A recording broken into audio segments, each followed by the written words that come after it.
Bienvenue à nouveau. Aujourd'hui, nous sommes le 14 mai 2026 et nous recevons Shuqing Duo, animateur de l'émission Dialogue sur CGTN, pour parler de ce qui se passe en ce moment à la réunion de Pékin. Comme on le sait, Donald Trump rencontre actuellement Xi Jinping à Pékin. Merci beaucoup d'être avec nous dans l'émission. Merci de m'avoir invité, Glenn. Alors, encore une fois, je pense que la plupart du monde a les yeux tournés vers cette rencontre. Souvent, quand il s'agit de Trump, il y a beaucoup de mise en scène, de gestes symboliques. Mais en même temps, il y a aussi de nombreuses questions que ces deux géants doivent résoudre. Les deux plus grandes puissances du monde, les États-Unis et la Chine. Alors, que sait-on pour l'instant du déroulement de cette rencontre? Quels sont en gros les principaux objectifs de chaque camp? Et existe-t-il un terrain d'entente possible?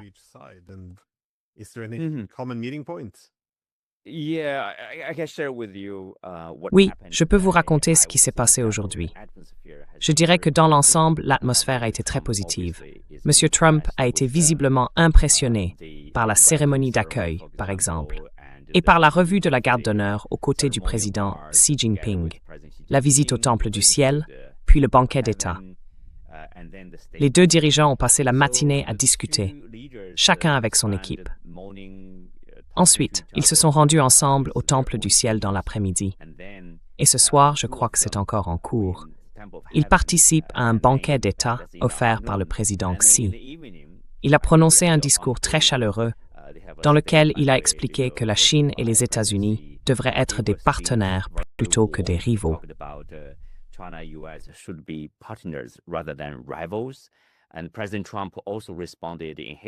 Et le président Trump a aussi réagi dans son discours. Un discours bref, mais très chaleureux. Il a parlé à la fois du peuple chinois et des Américains, en disant qu'ils prennent soin de leur famille, qu'ils travaillent dur. Ils ont beaucoup de valeurs en commun. Il a évoqué les liens entre les peuples des deux pays au fil des siècles, depuis presque 250 ans. Il a rappelé l'arrivée du premier navire américain en Chine en 1784. À l'époque, les Chinois les appelaient les nouveaux venus d'un nouveau pays.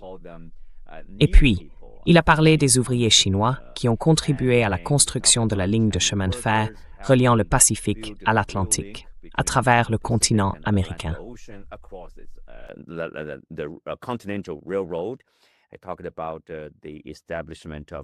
Il a parlé de la fondation de l'université Tsinghua, l'une des meilleures universités de Chine.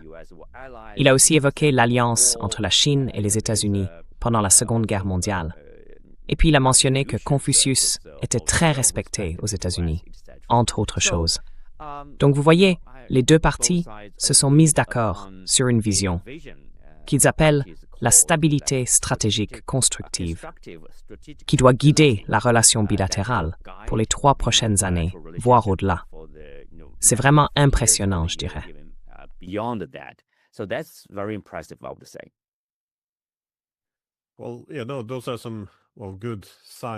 Eh bien, ce sont plutôt de bons signes. Cependant, depuis la première administration Trump, on sait que la Chine occupe une place centrale dans sa politique, mais aussi, plus largement, dans la politique américaine aujourd'hui, puisque la Chine est perçue comme le principal rival de même niveau. D'ailleurs, j'ai vu Xi Jinping faire référence à la nécessité de surmonter ce qu'on appelle souvent le piège de Thucydide. C'est-à-dire qu'il y avait autrefois une puissance hégémonique et qu'aujourd'hui, si elle n'est pas remplacée, elle ne bénéficie plus vraiment de cette position dominante. Et souvent, cela conduit à des conflits entre les deux grandes puissances. Donc dans ce contexte, il faudra sans doute chercher à harmoniser les relations, ou du moins à gérer la compétition. Comment voyez-vous la possibilité de surmonter cette guerre économique? Parce que c'est vraiment ce qui a façonné les relations entre les États-Unis et la Chine au cours de la dernière décennie. C'est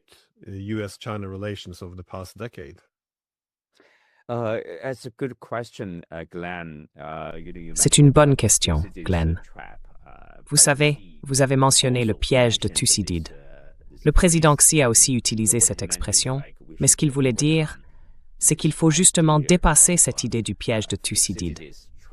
il faut surmonter ce piège et ensuite établir un nouveau modèle, sans doute pour les relations entre grandes puissances. Je pense qu'il faisait référence à la Chine et aux États-Unis. Ces deux pays sont en quelque sorte des pairs, que ce soit sur le plan économique, dans le domaine des hautes technologies, de l'innovation ou des capacités militaires. Aujourd'hui, ils se trouvent à un moment crucial. La manière dont ils se traitent mutuellement, la façon dont ils gèrent leurs relations, aura des conséquences non seulement pour leurs deux peuples, pour leurs deux pays, mais aussi pour la stabilité du monde entier.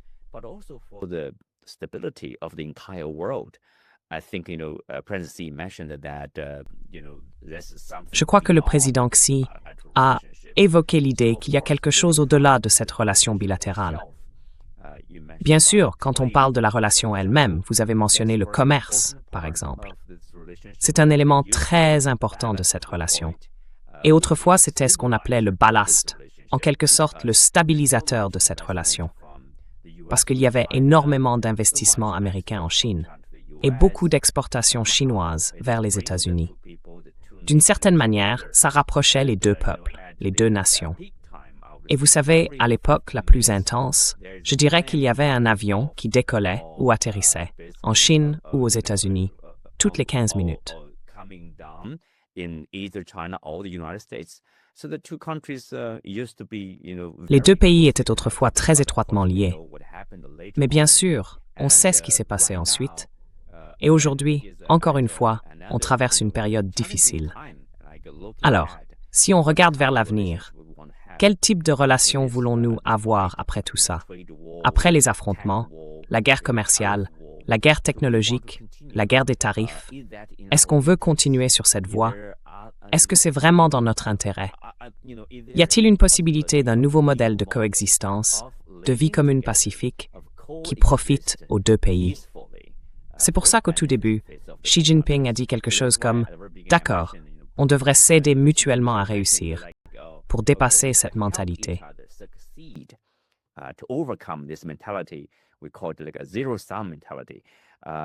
On appelle ça une mentalité de somme nulle. Je pense qu'en se rendant en Chine, le secrétaire d'État américain, Marco Rubio, a dit quelque chose comme « La Chine est en train de monter, elle continue de se développer, mais cette ascension ne doit pas se faire aux dépens des États-Unis. » Alors c'est un peu flou. Qu'est-ce que ça veut dire, aux dépens des États-Unis?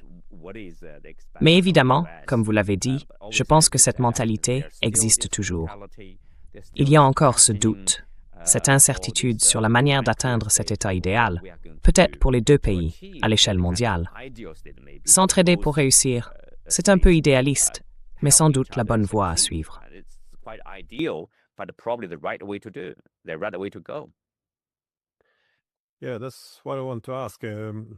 Oui, c'est ça que je veux demander. Quels sont exactement les problèmes qu'il faut résoudre? Parce que je sais qu'au départ, l'objectif, c'était de freiner le développement technologique de la Chine et d'arrêter sa montée économique. Mais comme on l'a vu, quand les États-Unis ont imposé tous ces droits de douane à la Chine, celle-ci a réussi à riposter, notamment en menaçant sur les terres rares et d'autres secteurs. Du coup, les États-Unis ont dû reculer et ne pas aller plus loin contre la Chine. Mais si ce n'est pas juste une pause temporaire, et qu'il y a vraiment une volonté de mettre fin à la guerre économique avec la Chine, qu'est-ce qu'il faut concrètement régler? Est-ce les droits de douane, les restrictions sur les exportations de semi-conducteurs vers la Chine, l'accès de la Chine à l'exportation des terres rares? En fait, qu'est-ce que chaque camp attend de l'autre? Parce que j'ai vu, par exemple, que les États-Unis veulent que la Chine achète plus d'énergie et de produits agricoles américains. Et ça semble s'inscrire dans une tendance mondiale, en fait, de réorganisation du commerce de l'énergie. Alors, selon vous, qu'est-ce qu'il faut vraiment résoudre, concrètement?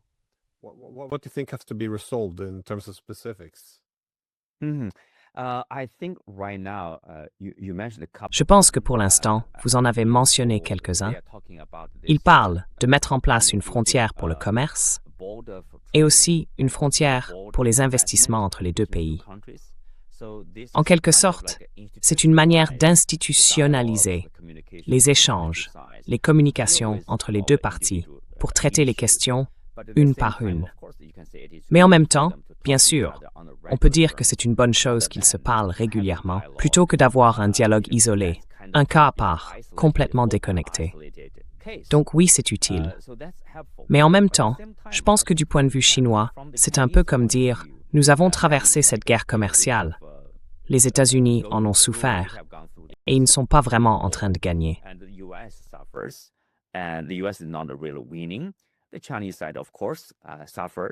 Bien sûr, la Chine en souffre un peu, parce qu'on exportait beaucoup vers les États-Unis.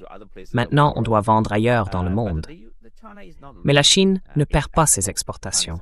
Les exportations chinoises continuent de croître. Ça veut dire que les efforts américains, avec les droits de douane pour freiner les exportations chinoises, ne fonctionnent pas ou ont échoué. Et puis, je pense qu'ils essayent aussi d'être pragmatiques.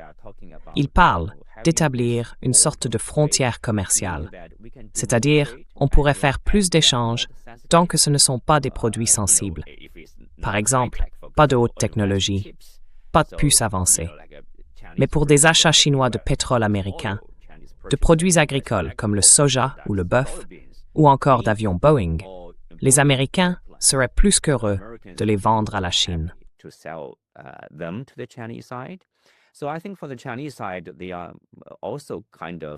Je pense que du côté chinois, ils commencent aussi à se réchauffer à cette idée. Oui, on peut faire plus là où il y a du commerce.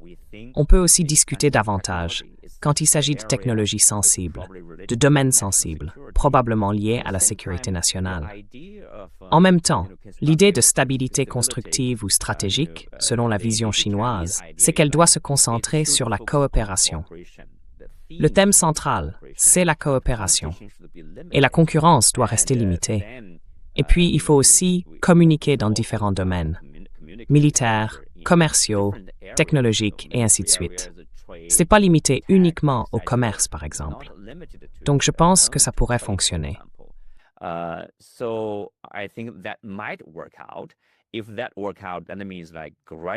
Si ça fonctionne, ça veut dire qu'ils finiraient par construire peu à peu une forme de confiance.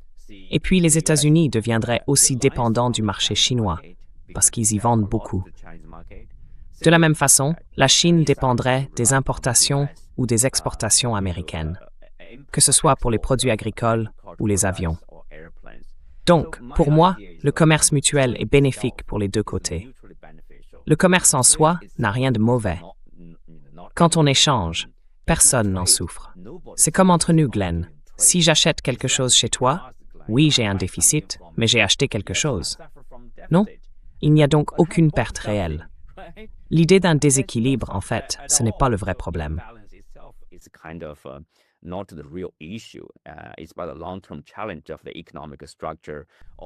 Il s'agit d'un défi à long terme, lié à la structure économique, ou à la position des États-Unis comme fournisseur de la principale monnaie de réserve, le dollar américain.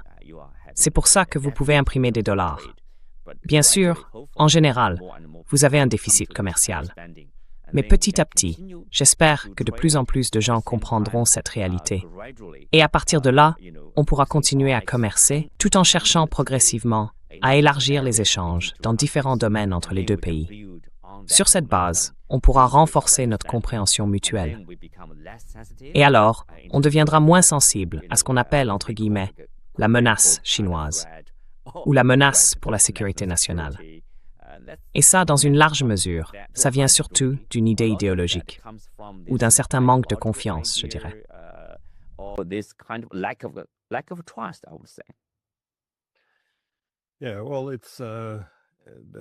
Oui, eh bien, la montée spectaculaire de la Chine a placé le monde dans une situation vraiment unique. En 40 ans à peine, la Chine est passée de presque rien à la première économie mondiale. Ça a été un vrai choc pour le système. Et je suppose que cela peut réveiller certains stéréotypes malsains, voire une forme de diabolisation ou de dénigrement de la Chine. Mais dans le commerce international, on voit souvent que les grandes puissances ne cherchent pas seulement des gains mutuels, où tout le monde y gagne. Elles se préoccupent aussi de l'équilibre des dépendances. Autrement dit, les grandes puissances veulent que les autres dépendent d'elles, tout en réduisant leur propre dépendance envers les autres.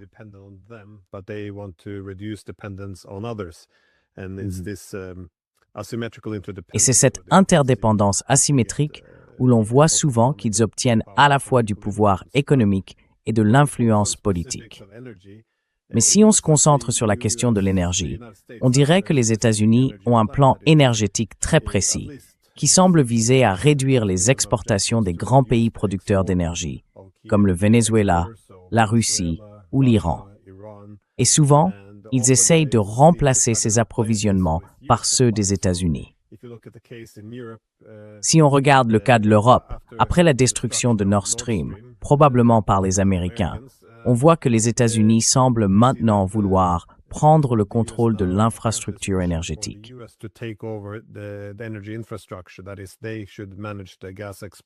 Autrement dit, ils veulent gérer eux-mêmes les exportations de gaz, le transit de la Russie vers l'Europe, mais aussi le commerce.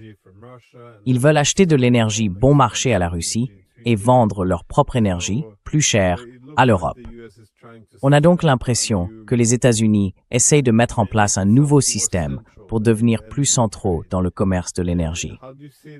Mais comment voyez-vous cela du côté de la Chine? Est-ce que c'est une faiblesse si la Chine devient trop dépendante de l'énergie américaine?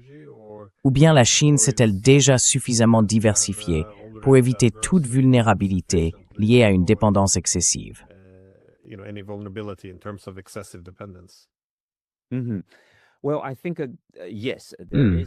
Oui, je pense qu'il y a effectivement une inquiétude du côté chinois à propos d'une trop grande dépendance envers les États-Unis pour les exportations de pétrole, ou par exemple pour le GNL, le gaz naturel liquéfié, venant des États-Unis. Si on en achète trop aux États-Unis, petit à petit, on crée une forme de dépendance vis-à-vis du marché américain. Et puis, comme vous l'avez dit, les grandes puissances ont toujours ce sentiment d'insécurité, surtout quand la confiance n'est pas là. Dans la situation actuelle, si on regarde les médias américains, si on les lit, c'est une couverture entièrement négative sur la Chine. L'opinion publique est très hostile à la Chine. Et bien sûr, cela alimente la crainte de savoir si cette dépendance envers les États-Unis peut vraiment durer. C'est pour ça, à mon avis, que la Chine a globalement cherché à se diversifier, à s'éloigner des États-Unis, en grande partie, sur le plan des exportations.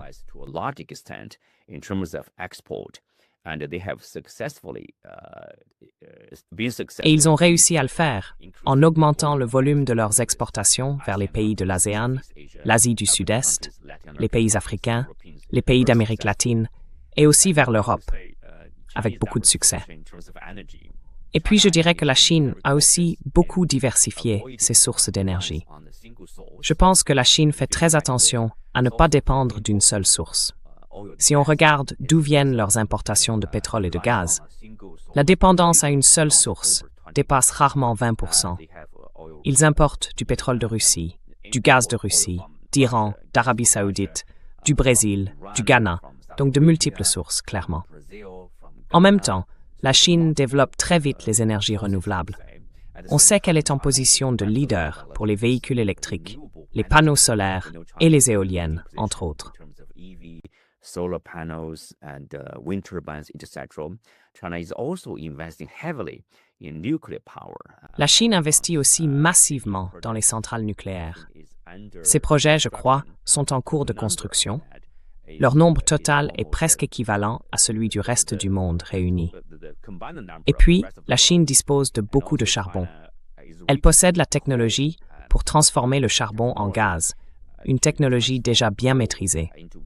Donc en cas de crise, dans le pire des scénarios, la Chine peut compter sur le charbon pour produire de l'électricité, par exemple. Oui, il y a une préoccupation climatique, mais là on parle d'un problème de survie. C'est ça, le pire scénario. Dans ce sens, je dirais que la Chine est pleinement consciente de son enjeu de sécurité énergétique. Ce n'est pas seulement une question d'avoir assez d'approvisionnement, parce que la Chine a longtemps été appelée l'usine du monde. Elle consomme énormément d'énergie. En même temps, c'est aussi une question de sécurité. Est-ce qu'elle a un accès suffisant aux ressources énergétiques dans le monde?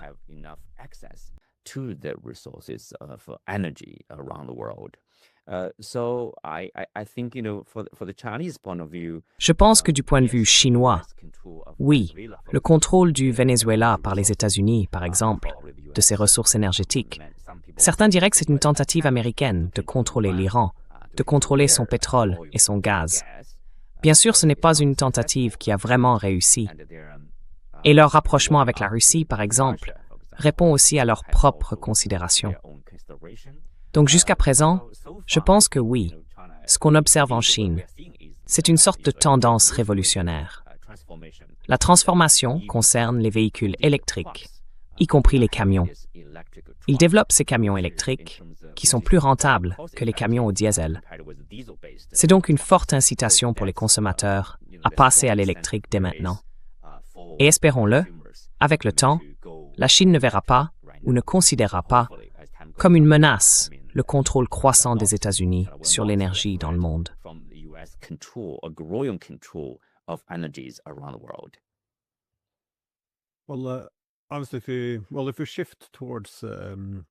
Bon, si on se tourne vers la question de la sécurité, on sait qu'un enjeu majeur, c'est bien sûr Taïwan. Les États-Unis considèrent Taïwan comme un élément clé de cette double chaîne d'îles destinée à contenir la Chine. Et bien sûr, depuis que les États-Unis et la Chine ont rétabli leurs relations dans les années 70, tout cela repose sur la politique d'une seule Chine, selon laquelle Washington reconnaît que Taïwan fait partie de la Chine. Cependant, au fil des décennies, on a vu les États-Unis adopter une approche progressive, grignotant petit à petit la souveraineté chinoise.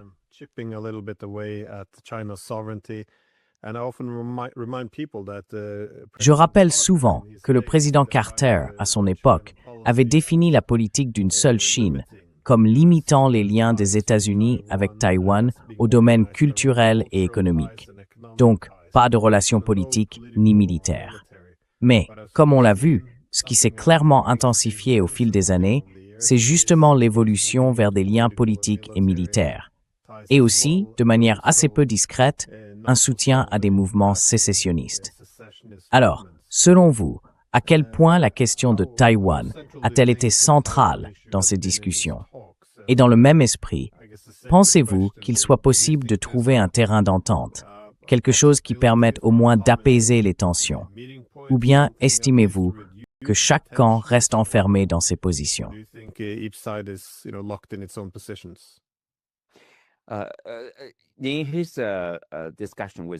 Lors de sa discussion avec le président Trump, Xi Jinping a évoqué la question de Taïwan, comme on pouvait s'y attendre. Il a dit que c'était le sujet le plus important entre la Chine et les États-Unis. Il a expliqué que si cette question était mal gérée, l'ensemble de la relation sino-américaine pourrait être mise en danger. D'après moi, c'est sans doute le discours le plus ferme qu'un dirigeant chinois ait tenu dans un échange avec son homologue américain. Je pense que c'est un avertissement.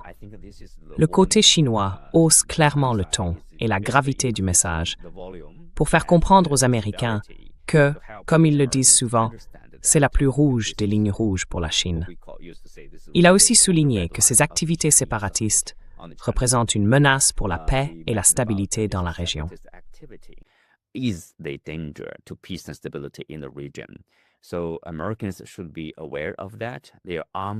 Américains devraient en être conscients. Leurs ventes d'armes vont encourager ces séparatistes, surtout ceux qui sont au pouvoir. Et cela va créer un risque pour la sécurité, une menace pour la paix et la stabilité dans la région.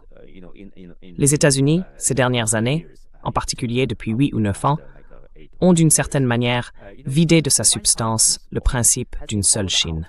Vous avez mentionné qu'il ne devait plus y avoir de lien au-delà des relations économiques, commerciales et culturelles. Mais ce qu'on voit aujourd'hui, c'est qu'il y a même un petit groupe de soldats américains stationnés à Taïwan. Et ils proposent le plus grand programme de vente d'armes à Taïwan, avec des livraisons d'armes qui ne cessent d'augmenter.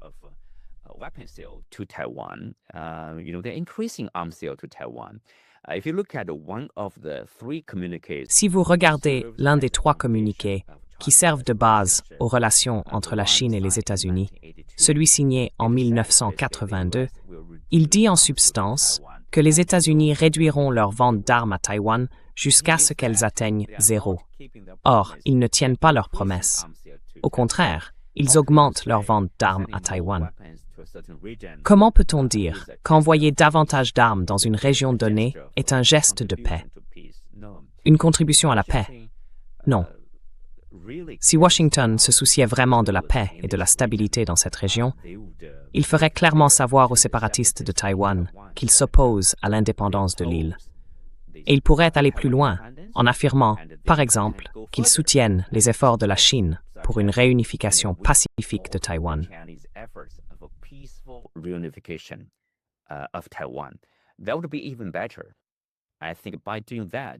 Ce serait encore mieux.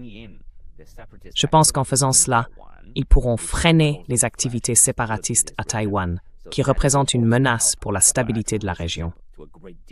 Cela aidera aussi beaucoup la relation bilatérale, parce qu'en gros, on élimine une source constante de tension entre les deux parties.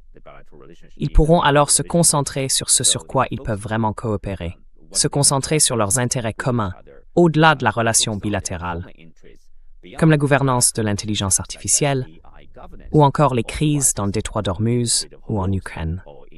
Voilà, c'est l'idée générale. Mais je voudrais ajouter quelque chose à cela.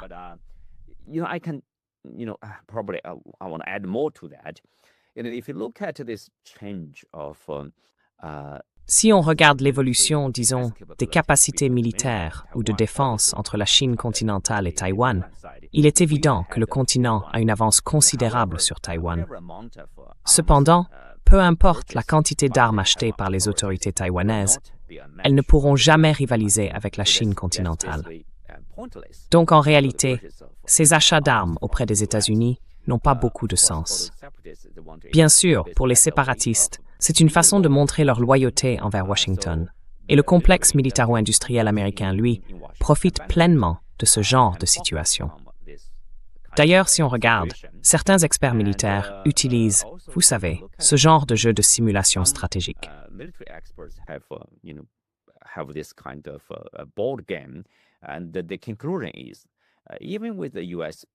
En conclusion, même avec une participation ou une intervention des États-Unis dans le pire des scénarios, les États-Unis ne gagneront pas la guerre contre la Chine.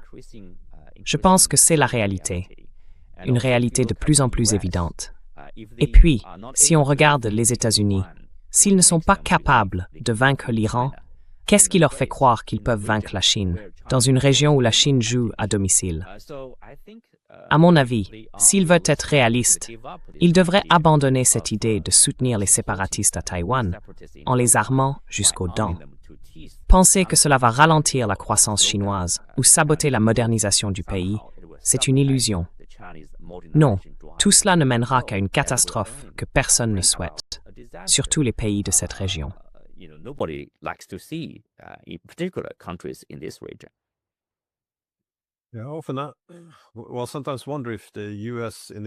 Parfois, je me demande si dans sa relation avec la Chine, les États-Unis, tu vois, si le conflit autour de Taïwan ne révèle pas qu'ils sont à la fois une puissance du statu quo et une puissance révisionniste. Parce que selon moi, les deux peuvent être vrais. Autrement dit, si les États-Unis sont une puissance du statu quo, on peut dire que la Chine et les États-Unis cherchent à dissuader deux choses différentes. Les États-Unis veulent empêcher la Chine de reprendre Taïwan par la force. C'est pour ça qu'ils envoient des armes. De son côté, la Chine veut dissuader les États-Unis de soutenir le séparatisme. Et comme tu l'as suggéré, on peut penser qu'un conflit du statu quo pourrait émerger. Parce que si les États-Unis livrent des armes aux autorités taïwanaises pour éviter une reprise militaire, cela peut aussi les encourager à aller plus loin vers la sécession. Et dans ce cas, ça pourrait justement déclencher une intervention militaire du continent. Voilà, ce serait le scénario du statu quo.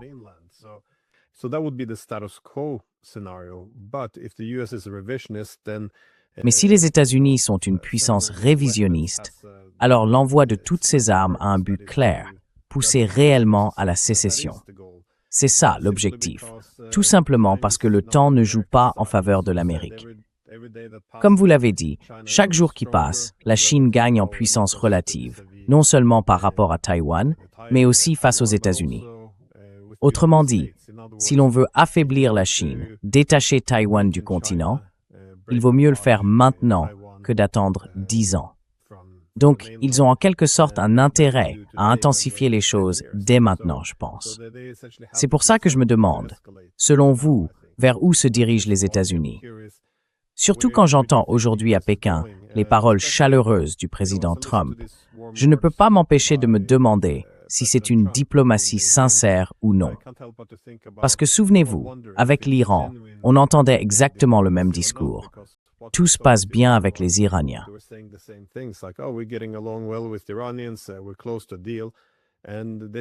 On est proche d'un accord. Et ils ont dit ça 2 fois, tout en lançant une attaque surprise. Et même maintenant qu'ils négocient, au départ, ils étaient d'accord sur ce plan en 10 points avec les Iraniens. Et maintenant, ils l'ont complètement abandonné. Du coup, on se demande souvent à quel point c'est sincère. Et on peut dire la même chose de la Russie. Ils avaient l'esprit d'Alaska, ils avaient conclu quelques accords, mais rien ne s'est passé. Les Russes en sont venus à la conclusion qu'ils ne négocient pas de bonne foi. Ils continuent d'envoyer de l'argent, des armes. La CIA est toujours sur place, elle choisit les cibles. Ils tuent des Russes tous les jours, et rien n'avance. Alors je me demandais, comment vous voyez ça? Les États-Unis, selon vous, sont-ils une puissance révisionniste et hostile ou une puissance du statu quo, simplement coincée dans une dissuasion mutuelle défavorable?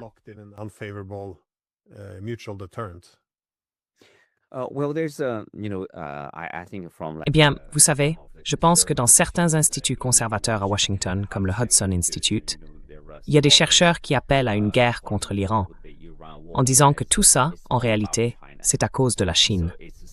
Donc, en gros, l'Iran serait juste une étape vers la victoire finale, vers l'objectif ultime de Washington, vaincre la Chine. Ça pourrait être vrai. Du côté chinois, il n'y a pas eu beaucoup de discussions à ce sujet. Mais je pense que, pour les décideurs, il faut sans doute se préparer au pire, non? Et si c'était vrai? Si c'était vraiment le vrai visage de Washington, vouloir battre la Chine, freiner la Chine. D'ailleurs, c'est déjà quelque chose qui a été dit publiquement par l'ancienne secrétaire au commerce.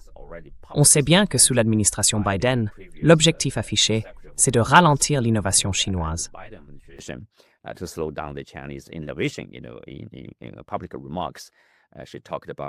Vous savez, dans ses déclarations publiques, elle a parlé du fait que les Européens devaient travailler avec les États-Unis contre l'innovation chinoise.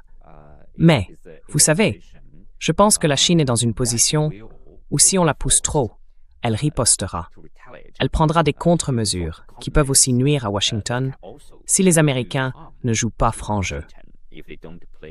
Un peu comme ce qui s'est passé avec les droits de douane de 145% du côté chinois. La Chine avait alors utilisé les terres rares contre les États-Unis.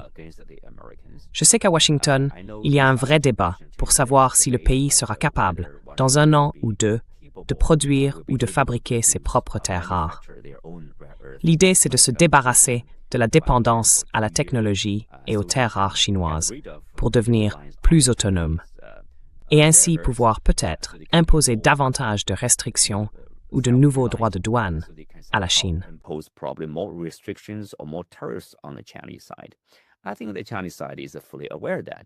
Je pense que la partie chinoise en est parfaitement consciente.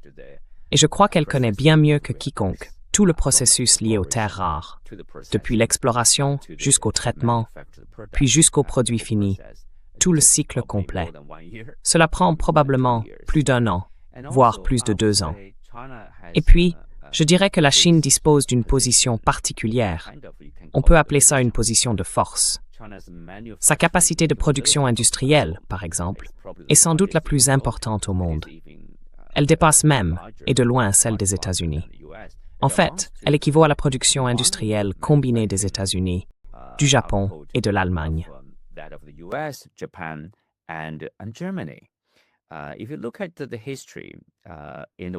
Si on regarde l'histoire, dans une situation de guerre, on ne trouve pas de puissance industrielle capable de produire des armes et des munitions sans fin. Et dans ce genre de contexte, si vous défiez un tel pays, En général, vous partez d'une position de faiblesse et vous finissez par perdre. Donc je pense que du côté chinois, l'accent est vraiment mis sur une stratégie de défense. Ils ne cherchent pas à provoquer les Américains ni à les attaquer. Parce que pour les Chinois, il n'est pas question de remplacer les États-Unis comme première puissance mondiale, ni de devenir une hégémonie globale, ni de dominer le monde. Non, ce n'est pas l'objectif stratégique de la Chine.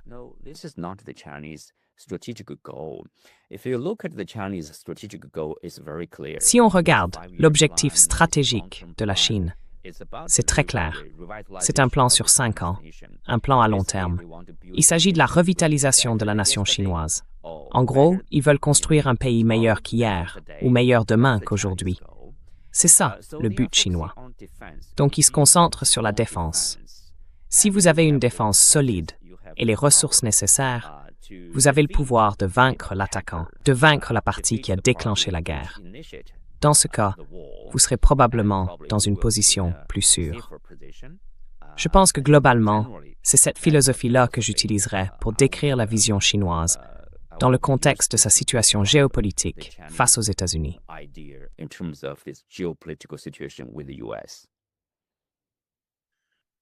Yeah, well, you mentioned Iran, and again, I've heard the same from many Americans that a key target in this blockade on Iranian ports is China, as it is, overwhelmingly so, the main export destination for Iranian oil. And Scott Bessent also made a comment towards this end, arguing that China shouldn't have, buy the Iranian oil. But this must have also been a key focus of discussions that's between Xi Jinping and Donald Trump, that this massive war now going on in the Middle East, and one of the I guess key focuses on trying to resolve the Iran war is the Strait of Hormuz. Of course, it didn't go as it was expected for the Americans. I think when the meeting initially was set up. Je pense qu'au départ, quand la rencontre avec Xi Jinping a été organisée, l'idée c'était que Donald Trump arrive à Pékin juste après avoir vaincu l'Iran. Il devait venir en position de force et pouvoir, pas forcément dicter les conditions, mais au moins tirer un avantage dans les négociations. Mais au lieu de ça, on voit que les États-Unis sont plus ou moins piégés. Il n'y a pas de voie vers la victoire. Et en même temps, on ne peut pas partir. Parce que, dans le détroit d'Ormuz, vous savez, les Iraniens peuvent couper les États-Unis de la région s'ils le contrôlent. Alors, à quel point cette question a-t-elle été centrale dans les discussions entre les deux dirigeants?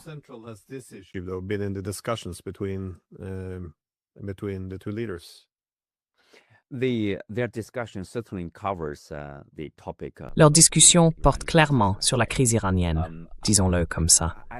Je pense que, avant même le voyage, les médias à Washington disaient que Trump devait faire pression sur la Chine, pour que la Chine à son tour fasse pression sur l'Iran, afin qu'il renonce à ses exigences, qu'il abandonne ses efforts pour fermer le détroit d'Ormuz.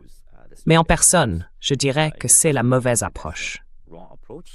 Vous savez, certains diraient que si vous êtes vraiment sincère dans votre volonté de résoudre cette crise, vous devriez venir en Chine pour demander de l'aide.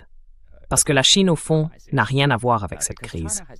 C'est une guerre lancée par Washington et par les Israéliens, sans autorisation de l'ONU, sans explication valable, sans légitimité. C'est une guerre illégale, une guerre non provoquée contre l'Iran. It's an unprovoked war against Iran.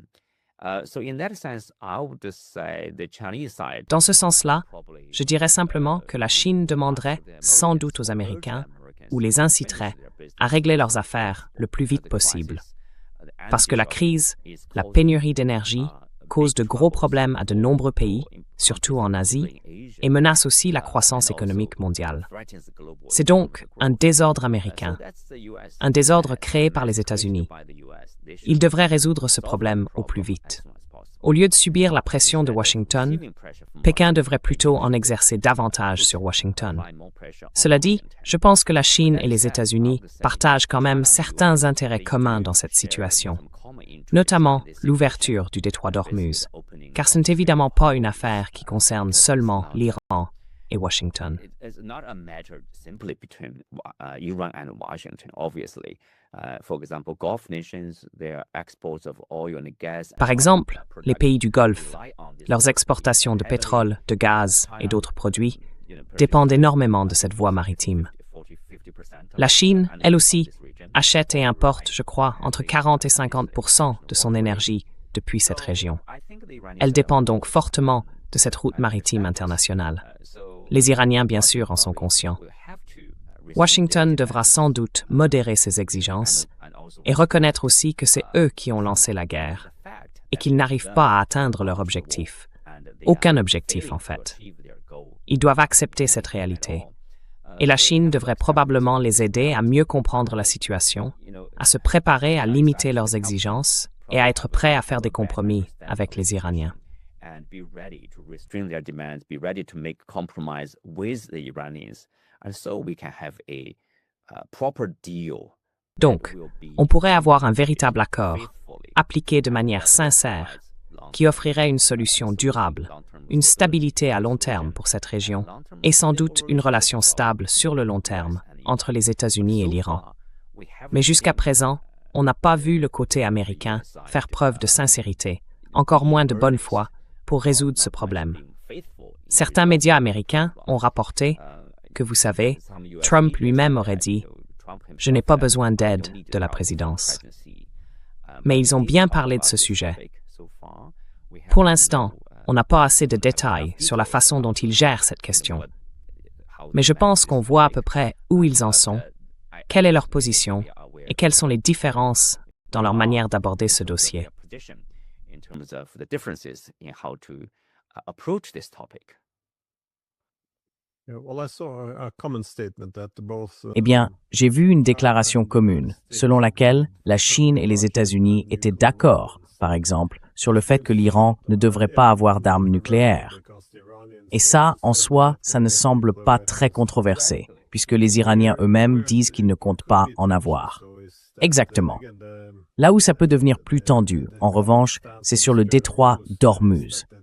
La position commune, c'est que les Iraniens ne devraient pas, en gros, en faire un poste de péage.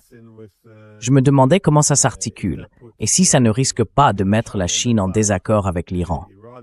Parce que du point de vue iranien, ils ne peuvent pas revenir à l'ancien statu quo, celui où ils vivaient sous des sanctions paralysantes et sous la menace constante des États-Unis et d'Israël.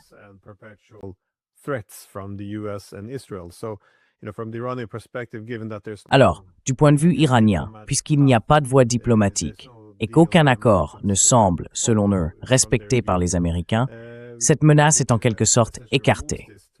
Ils considèrent que contrôler la menace, c'est aussi récupérer une forme de compensation, comme des réparations après une attaque. Et ils peuvent fixer, si on veut, un tarif ou un coût selon qui menace l'Iran. Par exemple, si on impose des sanctions à l'Iran, le tarif est plus élevé. Si un pays menace l'Iran en hébergeant des bases américaines, il peut y avoir un tarif. S'ils commercent leur pétrole en dollars américains, là encore, il peut y avoir un tarif. Donc, ils ont plusieurs moyens, en quelque sorte, de renforcer leur propre sécurité et de créer des incitations pour mettre fin à toutes ces sanctions et à ces menaces militaires. Je me demandais, est-ce que vous voyez des tensions possibles entre la Chine et l'Iran à cause de cette position?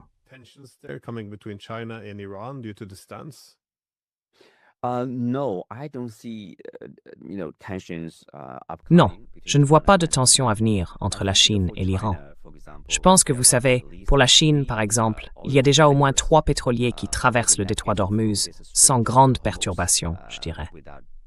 Vu la relation stable, constante et solide entre Pékin et Téhéran, il est évident que, par exemple, 90% des exportations de pétrole iranien vont vers la Chine.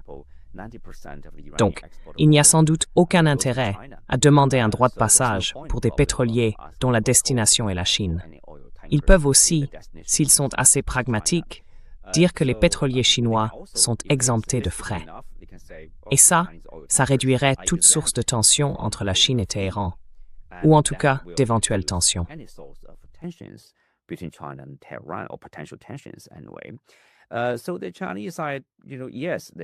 Alors, du côté chinois, oui, ils aimeraient bien voir la réouverture du détroit d'Ormuz ou un retour au statu quo d'avant. Mais je pense que les gens restent lucides. Ils comprennent pourquoi l'Iran agit ainsi. Le pays subit des sanctions écrasantes depuis des décennies. Il a besoin de développement, il a besoin d'un peu d'air. Et c'est en quelque sorte ce qu'il peut faire pour se protéger, pour se défendre. Je pense que la Chine comprend parfaitement cela. Donc, si on se retrouve avec une forme de contrôle exercée par l'Iran, je ne serais pas surpris. Et la Chine ne s'opposerait pas non plus à une telle situation.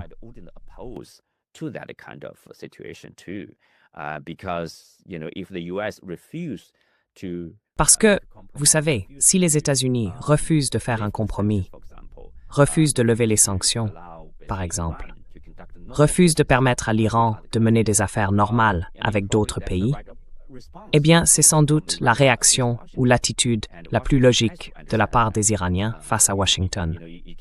Et Washington doit comprendre qu'on ne peut pas imposer sa volonté aux autres pays, surtout à des pays comme l'Iran ou la Chine.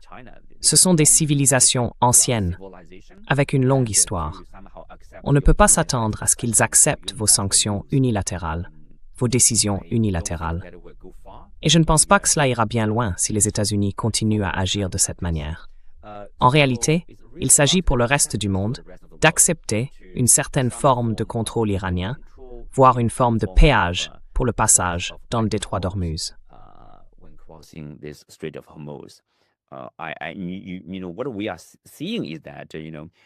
Ce qu'on voit, c'est que vous savez, beaucoup de pétroliers ne considèrent pas que ce soit un problème.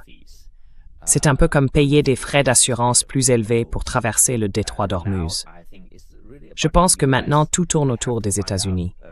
Ils doivent trouver une solution qui leur permette de sauver la face pour sortir de ce dilemme, de ce problème. Du coup, ils imposent leur propre blocus en réponse au blocus iranien. Et l'impasse va continuer. La question, c'est combien de temps les États-Unis vont supporter cette situation? Et surtout, combien de temps les consommateurs américains vont accepter la pression inflationniste qui ne cesse d'augmenter? Quand on regarde les derniers chiffres, quand les gens vont faire le plein, eh bien, ils ne sont pas contents. C'est clair. Ouais.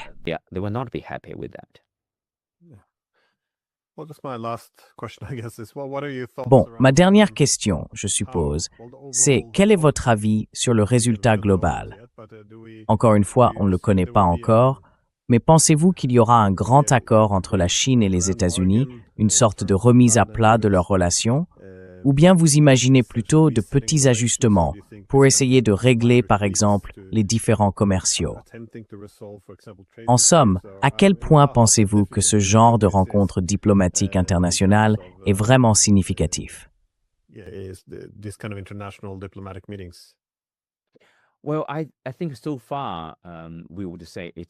bien, je pense qu'on peut dire jusqu'à présent que c'est une rencontre importante entre les deux parties, pas seulement entre les deux dirigeants.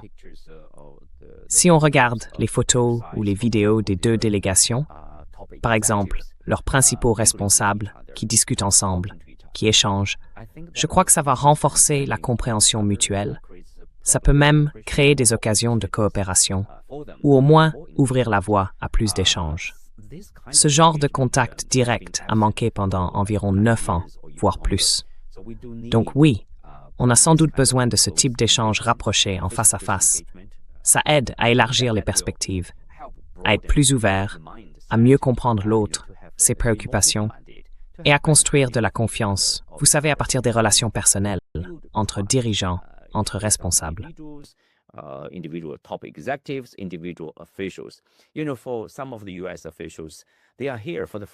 Vous savez, pour certains responsables américains, c'est leur première fois ici.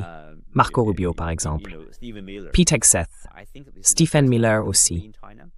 Je pense que c'est la première fois qu'ils viennent en Chine, qu'ils découvrent une autre culture, d'autres peuples, un autre système, un pays qui fonctionne tout aussi bien, tout aussi innovant, travailleur, et de plus en plus au même niveau que les États-Unis, dans tous les domaines. Donc oui, je pense qu'on a vraiment besoin de ce genre d'échange. Et si on regarde le 26 c'est la première rencontre de cette ampleur entre les deux parties. Trump a d'ailleurs invité le président Xi Jinping à se rendre aux États-Unis à la fin du mois de septembre.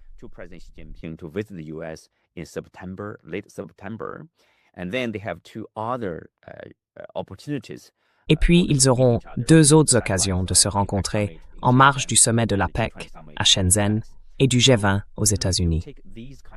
Donc, si on prend en compte ce type d'échanges intenses et fréquents entre eux, je dirais que 2026 sera probablement une année charnière pour les relations entre la Chine et les États-Unis, après tant d'années de confrontation ou de conflits sans véritable direction.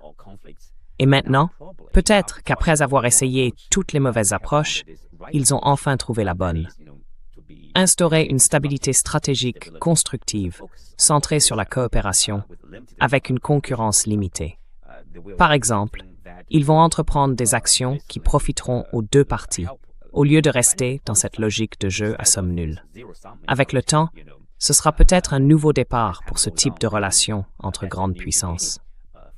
Et si c'est le cas, ce serait une bénédiction pour les deux pays, et sans doute aussi pour le monde entier.